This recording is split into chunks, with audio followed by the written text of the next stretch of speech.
আগামী দিন আমি আসছি, ইনশাল্লাহ লড়াই আরো জোর হবে। এবার কি তাহলে রাজনৈতিক ক্ষমতা দখলের লড়াইয়ে ময়দানে নামছেন আব্বাস সিদ্দিকী?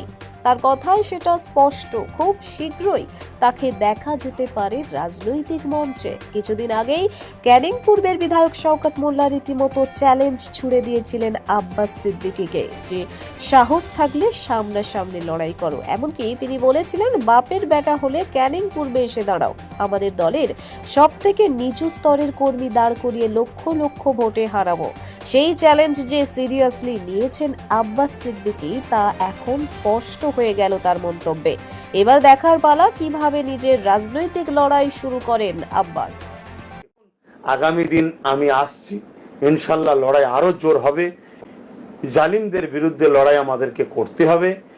আসছি বলতে যে আমি মাঠে এখন নেই তা নয়, আমি তো লড়াই করছি, কিন্তু আমাদেরকে আরো ব্যাপক, যেটা আমি ভাষাতে আপনাদেরকে বুঝাতে পারছি না ঠিকভাবে, সাক্ষাতে সে কোনো কথা হবে, লড়াইটা কিন্তু আরো ব্যাপকভাবে করতে হবে। লড়াইটা আমাদের কয়েক সাইডে হবে।